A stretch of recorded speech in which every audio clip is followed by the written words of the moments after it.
No, we can hear you. Yes. Okay, perfect. Okay, well, I'll go ahead and Yes. close that. Okay, so let's start the class this morning. We're going to look specifically at what gift economies are. And a gift economies are kind of a more, I guess you can say, kind of ancient look or a look into the past of how certain communities around the world have organized their economic lives and livelihoods in a way that is much, much different from modern day globalized economics, the industrial model that dominates today. And solidarity economics is going to be much more focused on um, on a more modern approach to how small scale communities can look at different ways of ordering their economic lives, perhaps in a less competitive way, in a way that is much more focused on bringing people into the economic development sphere. So we're going to start by looking at what is an economy. I think it's important to kind of take a step back first and take a historical look. We're going to actually take an etymological look at where the word comes from and what it really means, and how modern day economics is very divorced, in a sense, from what it historically meant, this idea of economy. Then we're going to take a look at some of the alternative epistemological and cultural conceptions of wealth and prestige and influence. Like I said, today we have this idea that what economic development entails is ensuring that people have more purchasing power, that they have better salaries, that they insert themselves into the global monetary economy. And I'm going to argue that throughout history, small scale communities have had very, very, very different and differing ideas about what it means to be wealthy, what it means to be affluent, what it means to do well. And I think that's important, right, to understand that this idea of private accumulation, right, of trying to amass as much individual wealth as possible is something very new, something that only within the past 150 years has really taken hold. And throughout the world, still today, there are many cultures that kind of question this idea that individual amassing of wealth, of private accumulation of wealth, is equivalent to affluence, to wealth, to power. And I think that's very important to think about, right? When we think about how small scale communities can develop. And then quickly, we're going to take a quick look at what gift economies are, what they entail, and what solidarity economies are and what they entail. And finally, I want to take a look at some alternative ways of managing the household, right? How does the world of community development programs, policies, initiatives, how can we learn from this past kind of cultural manifestations of gift economies and the more modern day manifestations of solidarity economies, and how can we learn from those in the projects that we are embarking upon? All right, so let's start. What is economy? Um, when most people hear that word, I think we might get visions of World Bank policies and International Monetary Fund. We have this idea of making money, of receiving a salary, maybe of how certain governments manage, the spreadsheet of global of their finances, of their budget. But no, economy originally comes from the Greek word oikonomia. Oikonomia is a word that is composed of, etymologically, is composed of two different words. Oikos means household, right? And nomos, which means administration or management, this idea of taking care of something. So in many sense, the original meaning of economy, oikonomia, is this idea of managing a shared space, right? Of governance of shared resources. So the household, this historical idea of a household, is something that we share together with, well, on the smallest scale with our family, with our extended kin. But then also a household is a shared space, right? As a community, as a geography, as an ecosystem. In economy, the idea of economy is how we manage that, how we take care of that, how we govern that. What are the rules? What are the correct ways to do this in a sense where we take care of that space, right? In the past class, we talked about this, and we talked about how there's another Greek term called chrematistics, which is a different concept. And chrematistics, in the Greek etymological origin, is more about amassing wealth, right? So many modern day, especially ecological economists, say that we've lost the idea of economy in modern day, in this globalized world. We no longer think about how to manage these collective spaces, these spaces where we live and where we're supported by the natural world. Rather, our economy today has been taken over by this idea of chrematistics, which is just about amassing wealth. And amassing wealth has nothing to do with taking care of the household. You can amass an enormous amount of wealth and destroy your household. You can amass an enormous amount of resources and destroy the ecological basis of your civilization, which is something that civilizations have done throughout history. And so this idea of what is an economy is an idea about learning to take care of managing the resources that we depend upon. And it's not about amassing wealth. And so I think that that definition, I want us to keep that in mind as we go throughout the class today. When I'm talking about economics or community economies or gift economies, we're not talking about amassing wealth, about trying to become as rich and wealthy as possible, about trying to privatize in accumulation of resources. It's about managing those resources in a way that we can continue to depend upon our household, upon our community, upon the ecological basis of our civilization. All right, give me a second here.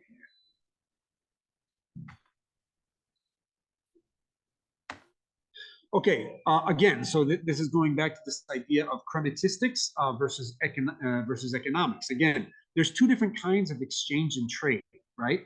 And that's another idea. When we think about economics, we automatically think about trade, global trade, competitive advantages, etc. But there's two different kinds of exchange and trade. One, to satisfy a genuine need for the purposes of household management. The idea of managing a household does not mean that you have to produce everything by yourself, that we're going to be completely autonomous, or even that every community, even if you go back to the earliest of times of human civilization, there's always been certain amounts of trade. But the idea of trade and exchange was always done in a way of trying to satisfy something. One community produced a certain good because they were in a certain geography, in a certain climate, and another community, produced certain things. And there was a certain level of trade and exchange, but not necessarily just to accumulate money, to accumulate possessions, to accumulate power. Aristotle, one of the famous Greek philosophers, thought that that was something blatantly unnatural from 3,000 years ago. The early Greek philosophers were very critical of this idea of entering into exchange and trade just for the sole purpose of making money, right? Of trying to maximize your wealth. Economia, the art of living well, is based on agriculture, crafts, hunting and gathering, mining, commerce. And there's one part, which is chrematistics, the art of money making. But today, like I said, this idea of chrematistics, this art of accumulating money as fastly and as quickly as possible, that is the aspect of modern day economics, which Aristotle thought was completely unnatural, which was unhealthy. And so today we have this hegemonic kind of global system of Western market-driven conceptions of economy, especially during the last 2 centuries of industrial development, of the Industrial Revolution, when we had this enormous amount of power and we could start to create enormous sources of wealth. But despite that, human societies throughout history have engendered many different ideas and understandings of what it means to manage their household. So this idea of economy, of the art of living and living well, right? The Western value of economics as artificial scarcity, accumulation, acquisition, trade, growth, making money is just one possibility of ordering a common household, right? And so I think it's also important, if we go back into the historical kind of looking at how communities did this, how our ancestors, how hunter and gatherers, how early Neolithic communities ordered their economic lives around this idea of living well in place. There was always this separation of wealth or economic power from political power and cultural power. And today, when we think about who the wealthiest people are, always those who wield more political power, right? I mean, if you look at just here in the United States, during this election, you have essentially two extremely wealthy parties. Individual politicians are usually those who are extremely wealthy or who have lots and lots of wealth behind them. But that's something that's very different. Pierre Clastres was a French anthropologist who was very active maybe 40, 50 years ago, and then earlier in the 20th century. And he spent a lot of time doing his field work, anthropological field work amongst different South American Indian tribes or indigenous tribes. And one of the things that he found around all of these different indigenous groups, from the ones living in the mountains among the Andes Mountains to those living in the forest of the Amazon jungle, they said that one of the characteristics of Indian chieftainship is generosity, which is a type of bondage. The chief was required to be generous, almost to the point of looting. So in some indigenous tribes, this is a quote from him, in some Indian tribes, you can always tell who the chief is because he is the one who has the fewest possessions and wears the shabbiest ornaments. He has to give away everything else. So it's this idea that if you go back in history, most indigenous groups have this idea that if there's going to be a person who has political power, who has cultural influence, then he was not going to be allowed to also monopolize economic power. And that's fascinating when you think about that. That's the exact opposite than what we have today. Today, if you have economic power, if you are able to accumulate through this idea of chromatistics, then all of a sudden you also have cultural power. You have obviously political power. You're able to influence elections, influence local leaders. If you look at, for example, like this, the tech bro Silicon Valley kind of group of wealthy billionaires, they're the ones who are kind of pushing the cultural milieu in which we live today. They're the ones who are saying, all of us are going to use smartphones and we're going to, drive certain types of vehicles and aspire certain types of lifestyle. So this cultural power of shaping how society is being formed. And I think it's very interesting to see that many indigenous groups, I think, had a very vast amount of wisdom in saying and thinking that that's not healthy, right? It's not healthy to concentrate political, cultural, and economic power. And so if you're going to have the power to organize politically, you're also going to be extremely generous. And there's all these really fascinating accounts of whenever a chief in the Amazon jungle, said no or was not being generous with his possessions, then the community kind of took him out of power. He lost his chieftainship. He lost his political power. Another kind of example of how wealth does not come from accumulation, but from the abundance of gifts given. This is kind of the essence of what the gift economy entails. And again, back in the late 1800s, there was a lot of really interesting anthropological work being done. These were mostly European anthropologists who spent a lot of time, in Africa and in Southeast Asia, in different parts of the world. And they were very, very colonialist mindset, unfortunately. They spent a lot of time also in Latin America. But one of the things that's fascinating is you have these basically European educated anthropologists who suddenly came in contact with these other cultures, and they were just completely confused at how they had alternative ideas of what it meant to be wealthy, right? So from this Western mindset, over 100 years of industrial global capitalist growth, there was this deeply ingrained idea that economic well-being could only come from accumulating wealth. And so you have this whole kind of capitalist versus communist, right wing versus left wing dynamic. But it's all about how can we ensure that certain groups of people, whether it be a global wealthy class or the proletariat from Marxist kind of theory, but this idea that the only way to have economic power, economic well-being is through accumulating stuff.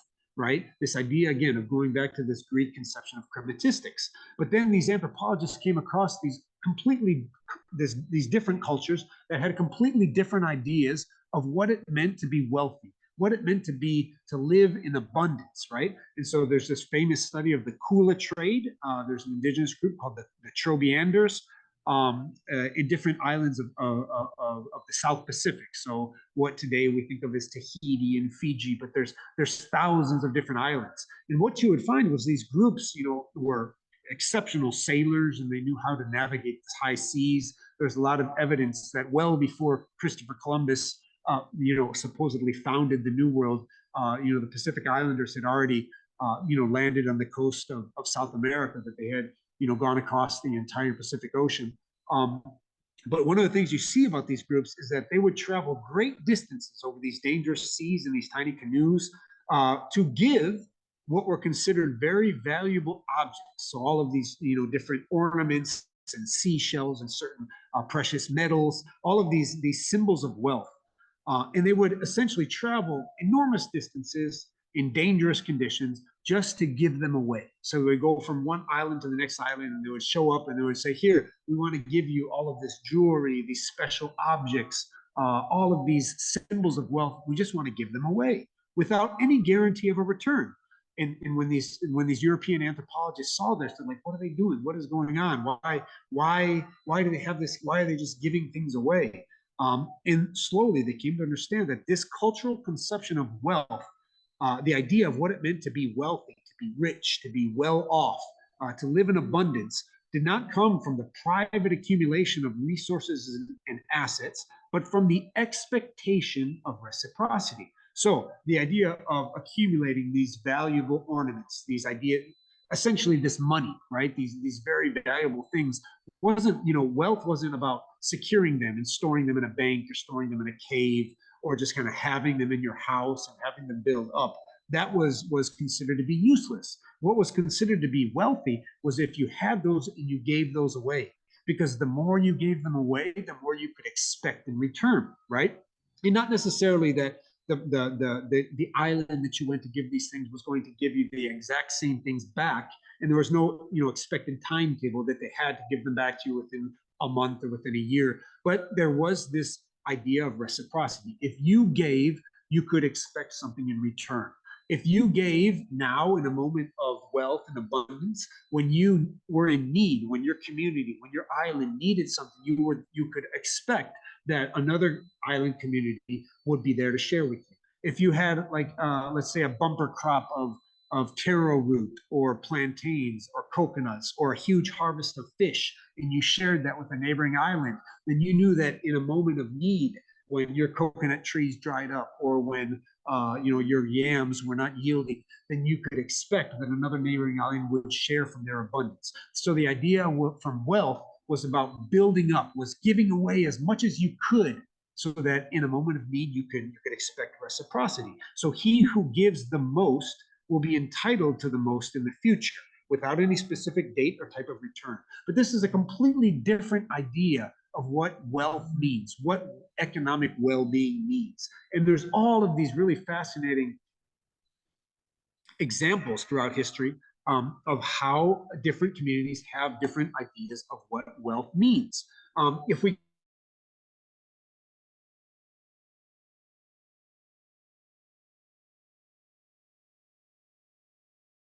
Testament. I'm not making a religious kind of statement. It's really important anthropological evidence in all of the old books from the Old Testament and things like that. And one of the things you see is in Exodus, which is the second book of the Old Testament, the ancient Hebrew scriptures, is this idea that hoarding, right, that trying to secure a surplus of stuff is economically unwise. And so there's the whole theory of when the ancient Israelites were being pushed out of the land, and they had to migrate 40 years through the desert of what is today is Egypt and Sinai and Israel. There's this really fascinating thing. It says, when they measured it, this is the quote from Exodus says, when they measured it with an omer, which is a measuring instrument, he who had gathered much had no excess, and he who had gathered little had no lack. Every man gathered as much as he should eat. So there's this whole idea that this miraculous appeared in the desert. The Israelites alive for 40 years. They were migrating from one, I guess you could say, one geographical area to, but whenever they tried to take more than what they needed, that was going to lead to destruction. So Moses told them, don't save that food to eat the next day. But some of the people did not obey Moses. They saved their food for the next day, but worms got into the food and it began to stink. And Moses was angry with the people who did this. Every morning, the people gathered as much food as they could eat, but by noon, the food melted and was gone. So this idea, this story of manna, which is this bread which miraculously appeared, from the heavens, is not just kind of this miraculous story, kind of this legend, this myth.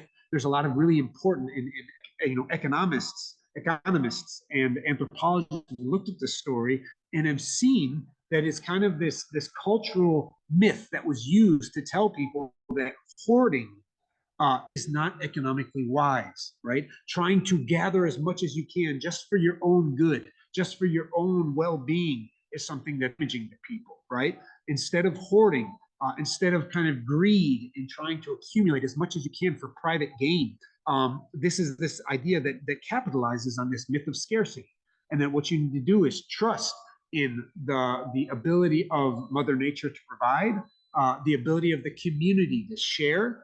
And so these are kind of economic principles that show that this capitalist ethic of private accumulation generally is not economically wise, right? That's what this looks at. Another thing, so the idea of looking at this is that generally there are different ways of looking at what is wealth and what is well-being, right? And I want to kind of turn our attention now to the two things we're going to look at, which is gift economies and solidarity economies. Here's a quote here on the right you can see. Move this out of the way. It said, this is from Charles Eisenstein, who's an economist and a writer who writes a lot about this idea of solidarity economies and gift economies. And he says, in a gift economy, the more you give, the richer you are, right? So again, it's this idea, if we go back to the Trobianders and the Kuna trade, that real wealth comes from the expectation of reciprocity. So the gift economy, if you go back, many indigenous cultures around the world have had this idea of a gift economy. And it's an economic model that's based on the principle that goods and services are given or received without any immediate obligation to return the gift.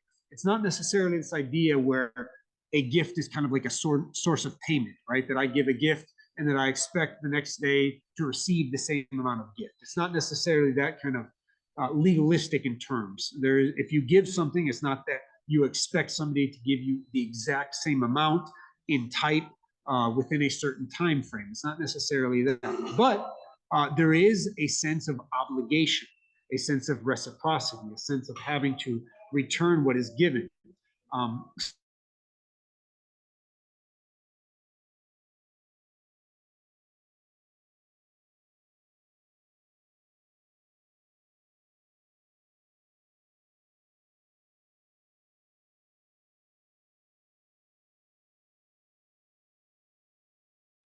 Sorry, Tobias, are you there? I think we lost you. We can't hear you.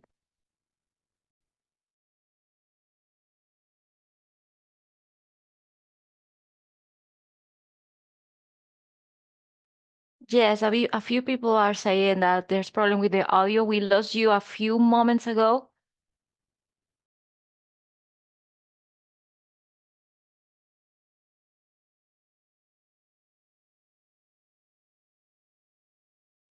Yes, he disconnected. Let's wait for him. Maybe he has internet problems right now. So let's wait for the presenter to reconnect.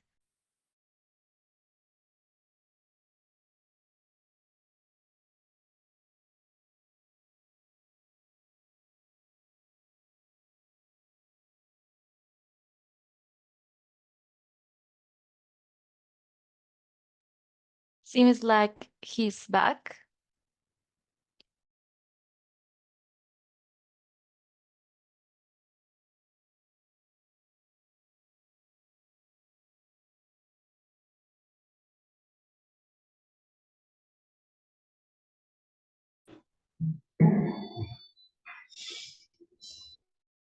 Sorry, can you hear me now? Yes. Seems like you Okay, sorry, I disconnected. got cut off. Yes. Okay, I'll keep going. If you can't hear me, just send me a chat here. Yes, please go ahead. Okay, so yeah, in gift economies, okay, great. So the gift economy, like I said, is an economic model based on the principle that goods and services are given or received without any immediate obligation to return the gift. The value of expected reciprocity is the foundational element of this economic model, not trade value, not competition, not greed. It's this idea of creating a sense of community, a sense of belonging. A lot of times, like I said, gift economies are based on this idea that what's that certain people living, within a geographical area are able to provide at different moments, right? So the example I was giving is I lived in an area in Venezuela when I was younger, and there was this kind of gift economy that worked, that continued to work to this day.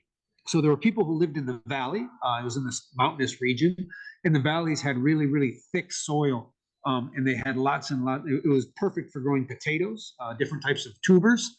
And then there were other communities that lived up on the hillsides, up on the higher elevations.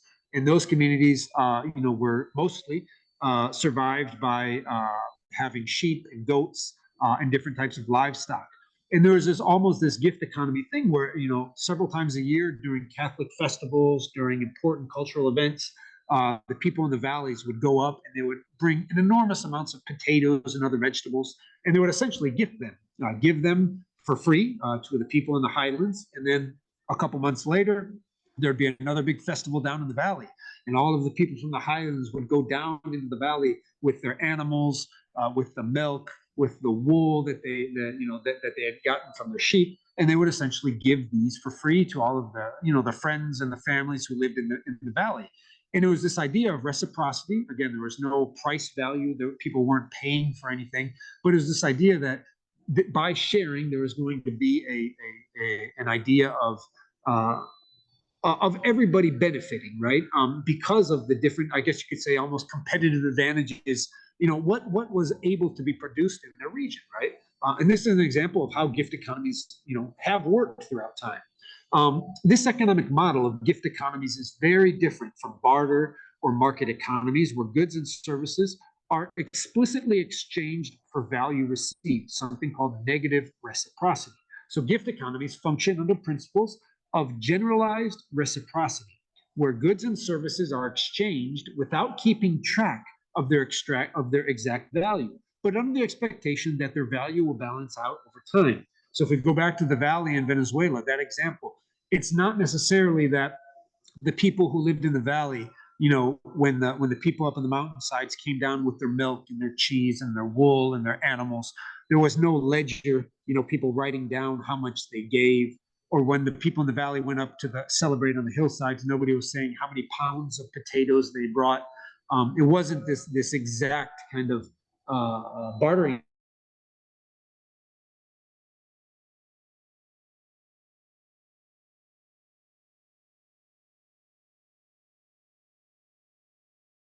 Be lots and lots of wool. But it was kind of expected that through these communal ties, that things would balance out in the end, right? So in many indigenous societies, the gifts from nature could not be sold on the market because they were seen as gifts received from the provision of the natural world. That's another important aspect. In capitalist societies, we see the bounty of nature as something that people capitalize on, right? You have a piece of land and it's your private property, and through your labor you make it, you grow stuff or you build stuff or whatever, and you try to extract as much value as possible that you then sell on the market. Again, many indigenous societies around the world, I think it's important to understand, they can't. There's this idea that it would be unethical to try and sell, food that you grew or meat that you hunted, because these are things you don't deserve. You didn't do anything to do this. These are gifts from the natural world. And the only thing that can be done by the recipient or the harvester or the hunter of these gifts would be to pass them along to another member, right? So there's this idea of profound respect for the natural world that kind of permeates many indigenous communities and societies around the world. And from this idea of respect, there's this deep held idea that I should not be able to economically benefit from this, but what I can do is share, right? And the more that I share the gifts of the natural world, the more that I can expect that others will do the same. And so these are, again, this isn't Marxist economic theory. It's not necessarily. It's this profoundly different idea of what it means to live in abundance, to have certain levels of wealth, right? So again, if we look at some of the basic elements of the gift economy, we're going to try and summarize these into 4 key points. One, wealth comes through the balance.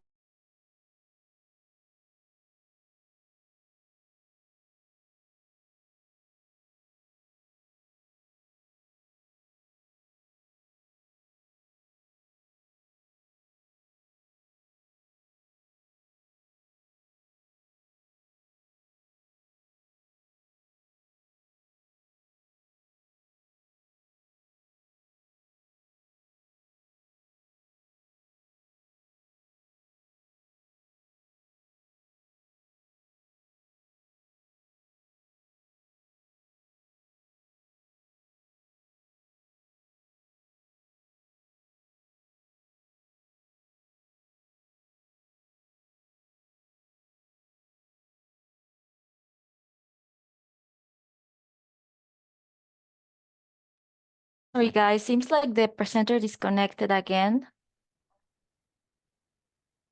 I'm back. I'm sorry. Can you hear Tobias, me are you again? there? Yes, perfect.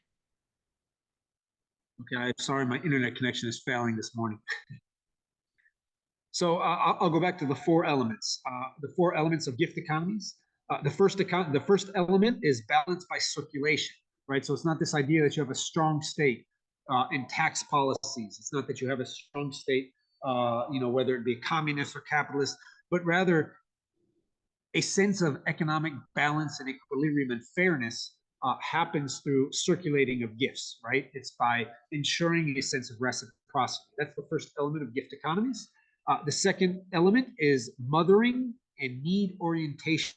This idea that gifts flow naturally towards the greatest need. So again, if you're in a small scale community and you notice that there's a certain family that had a really bad harvest, or a certain part of your ecoregion where there was a lot of pests in their harvest ruined, or there was a really bad flood in a certain part of the community, lost all of their crops or all of their livelihood, then obviously you're going to the gifts of nature are going to flow towards those who are most in need.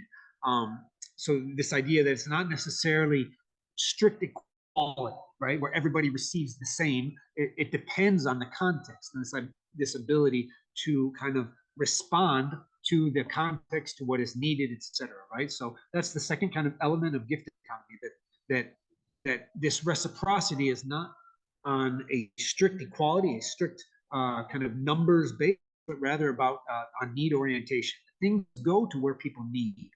Another one is abundance and ego limitation. And what we mean by that is, over time, giving and receiving must be in balance, right?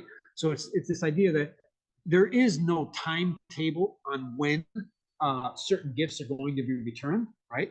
There is no strict timetable on saying that I'm going to give you A and I expect B within a certain amount of days. However, it must, there is a sense of reciprocity.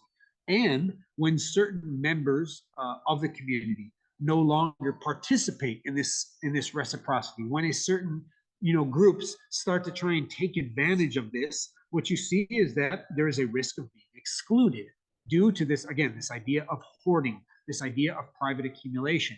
And I think I've given this example in a past class, but I lived in a small scale indigenous community in the Mayan highlands of Guatemala, and there was this example, or this idea of exclusion. So, for example, there was a community water system where everybody in the community had to dedicate about 1 week each year to go up into the forest and take care of the forest, because the forest was where the water came from.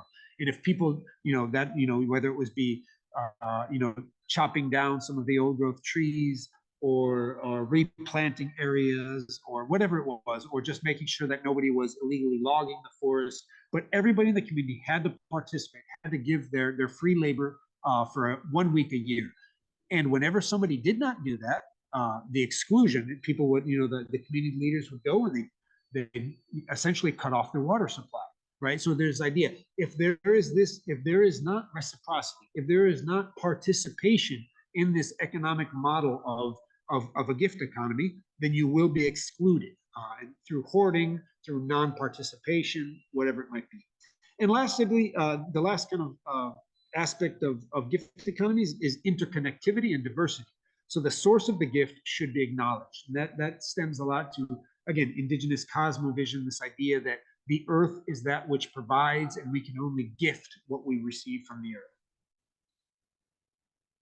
Okay, let me keep going. Again, so another, I think, when we hear a lot of this about gift economies, we might think it's something kind of very ancient, something that belonged to times of the past or whatever, but not necessarily something that is useful to today, something that's not necessarily applicable today. But David Bollier, if you look at this picture here, he's an author who writes a lot about the idea of the commons. His most famous book, the one that I like most, is called Think Like a Commoner.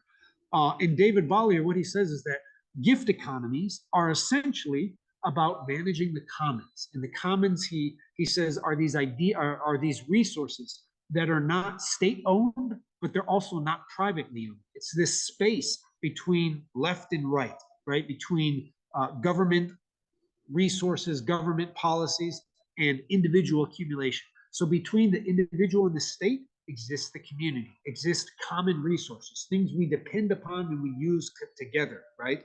And he says that gift economies work best in a region where the commons management is the norm, where people don't depend on the state to provide everything, but they also don't depend, just on individual accumulation, individual assets, whatever it might be. And he says that when he talks about, over the past 200 years, what has happened is that both the state and private enterprise, individual capitalist mentality has essentially closed off the commons. They've taken over these common resources that belong to the community. And he said the point of enclosure throughout the past 200 years and still today is to convert a shared community resource into a fungible commodity so that it can be privately owned and sold in the marketplace. The generosity and the mutualism, this reciprocity within vernacular communities must be replaced by an ethic of extreme individualism and consumerism. In the end, enclosures are all about imposing hierarchies, celebrating inequality, and redefining development as market growth. And this is something I think is important, this idea that so many development projects are about destroying these alternative economic models that small scale communities have, about destroying gift economies and solidarity economies, and trying to convince people that it's in their best interest to maximize private growth, to accumulate capital, to make as much money as possible, and that's the only way for people to make it, for people to be economically successful in life. And I think it's very dangerous, this idea, something that needs to be questioned, right? So an example that you always see is where I used to live in Guatemala, there was, every community had its private forest, right? And it was a forest that was owned collectively by everybody who was part of the community. And the wealth of that was that if people needed firewood, they could go harvest firewood. If they needed wood to build a house, they could talk to the community would decide which tree they could go and cut down. But it wasn't necessarily the best way to extract maximum value from the forest. And so within the last 10 or 20 years, there's a lot of development programs that are talking about what we need to do is separate these private forests, these collective commons forests, into small scale individual private property plots so that people can harvest the wood, so that they can sell it, so they can maximize their economic resources. And this is kind of what many development projects are focused on. Is again about trying to turn commons, to turn gift economies into private commodities that can make more money. Just got a few more slides here. I want to quickly touch on solidarity economies. Gift economies, like I said, have kind of this historical aspect. They go back, many hundreds of years. There's lots of old anthropological evidence of indigenous societies living within kind of this gift economic regime. But solidarity economics is kind of a more of a recent way for people to look at how they can institute new and different economic models that is not just focused on maximizing private gain. So solidarity economics, or also known as the social and solidarity economy, refers to a wide range of economic activities that aim to prioritize social profitability instead of purely financial profits. So this idea that there should be something collective that's more important than just private accumulation, private wealth. In this case, social profitability, something that, again, the idea that wealth through reciprocal means should benefit the community as well as the individual. A key feature that distinguishes solidarity economy entities from private and public enterprises is the participatory and democratic nature of governance in decision-making processes as one of the main principles of the solidarity economy sector. So it's this idea that it's not just $1 equals one vote. It's not just that we're going to elect our public officials once every 2 or 3 or 4 or 5 years. It's this idea that you really need to be involved. There has to be this community participation in deciding about how this reciprocity in economic means, how we're going to order our collective household, the space we share. And the more participation there is, the more people can voice their concerns about how you can have social profitability instead of just individual and private financial accumulation.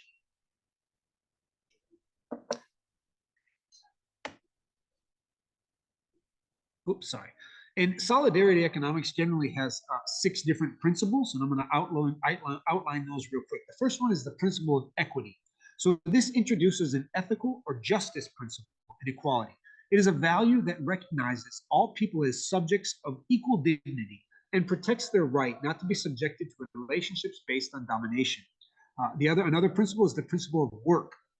Work is a key element in the quality of life of people, community, and economic relations between citizens and states. Work should always be much more than just a job or an occupation. This idea that of something that really gives value to who we are and what we do. Also, the principle of environmental sustainability. All productive and economic activity is related to nature. Right? Going back to this idea that the natural world is the true and foundational and first source of wealth, and we need to recognize that, right? A good relationship with nature is a source of economic wealth and health. Therefore, environmental sustainability must be integrated into all activities, right? You can't have wealth without economic well-being. Another principle is the principle of cooperation instead of competition, a model of society based on harmonious local development and fair commercial relationships, instead of, again, trying to maximize wealth, this Greek idea of chromatistics. A principle of nonprofit making, that we don't have to always need profit. We can look at this idea of engaging in economic livelihoods that is not just about maximizing wealth.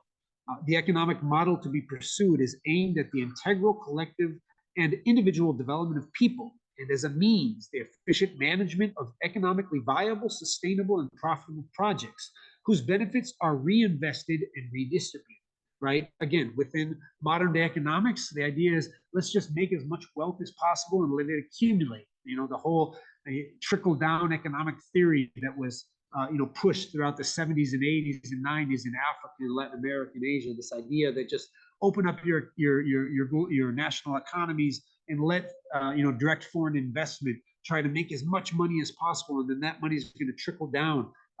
Solidarity economics is more about looking about how the profit that is made can be reinvested as locally as possible, right? So this idea of nonprofit making is closely linked to the way of measuring results, which take into account not only the economic aspects, but also the human, social, and environmental, and cultural and participatory aspects, right? The final result is not just about how much wealth is created, but the comprehensive benefit, right? How much wealth is created, how it is distributed, how much people participate, how it affects the ecological and environmental well-being of the place we share. And lastly, the principle of territorial responsibility is very, very important to solidarity economics. This idea of participation in the sustainable local and community development of the territory. Organizations need to be fully integrated into the territory and social environment in which they carry out their activities. This requires involvement in networks, in cooperation with other organizations nearby. So it kind of the idea is to take away this kind of absentee ownership model, right? That somebody from the outside of the community comes in and invests. No, it's about this idea of investment has to come from people who belong in the community, where their well-being is going to be affected by the economic decisions that they make, right? So, I mean, that's a huge thing. So you have one of the big issues in Latin America is about all of these huge mining companies. Most of them are from Canada and the United States and Europe, and they come into these communities and they want to invest. And they always say that they're really concerned about the economic well-being of the community, and they're there to create jobs. But of course, the people who are behind the investors and the stakeholders and the all of these, profit makers, they're not affected when local, water sources are polluted by arsenic and other dangerous chemicals. They're not polluted. They're not affected when local, soils are contaminated or whatever the case might be. And so there's in solidarity economics that people have to have a stake in the territory. Their well-being has to be affected, right? I think that obviously, the CEO of a major mining corporation in Canada would never want one of their mines operating upstream of where they live, right? They want to do it somewhere else. So I think that's another important aspect of solidarity economics, that you have to be involved in a place where you invest. So, okay, so real quick to end with, what are the connections to development, right? And my critique that I laid out at the beginning was that too many development projects around the world operate under the assumption that the status quo economic model, which is today globalized, growth-oriented, market industrial economics, is the only way to order or manage a household, right? And I think that the first thing that those of us who work in the development sector, we need to say that that's not true, right? There are still cultures and places where gift economics, where the gift economic model is still very, very strong. We just have to develop the eyes to see and to understand that. There are other ways of orienting economic well-being where it's not just focused on maximizing profit, maximizing capital, private accumulation, right? From this assumption, development, when development is nothing more than kind of pushing this global economic model, then unfortunately, I think many development projects are nothing more than a new form of colonialism, of pushing vernacular cultures into an adoption of outsider ways of life. In this case, development is a forced entrance into the Western economic paradigm. And that's one of the things that I think we need to challenge, those of us who work in this sector, to challenge this assumption, right?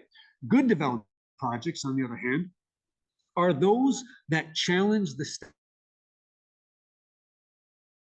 status quo, attempt to learn from alternative economic ideas, existence, and place. Those who have the eyes to see, what are some of the traditions, the cultural traditions that point to alternative economic modes of being, about how local places, local people, local cultures, traditions, how all of these things showed how other people, how people's ordered their household, how they governed their household throughout time, right, throughout history. Valuing traditional while simultaneously introducing new ideas, new experiences, new technologies, right? So, it's not to say that we have to go back to, how economics worked 100 years ago, or how communities ordered their household 100 years ago. We can learn, right, from different ideas, but we always need to start by valuing, the traditions that exist in place. And lastly, I think in some cases, the best economic alternative for a community will be to rescue traditions of gift economies, right? When those traditions are still strongly held, how can we potentiate those, right? In other places where traditions have started to wane, we can say that it might be better to incorporate principles of solidarity economics, this kind of new model that isn't just about profit making, but about investing in social infrastructure, social well-being, social capital, etc. In others, well-being and the good life might hinge on completely unthought of economic ideas, right? Understand that this homogenous view of economics needs to change. We need to open up space for alternative economic ideas, right? Every people, every place should have the freedom and the autonomy and the sovereignty to decide how to order their household, how to order their economic lives, right? For place-based development, the focus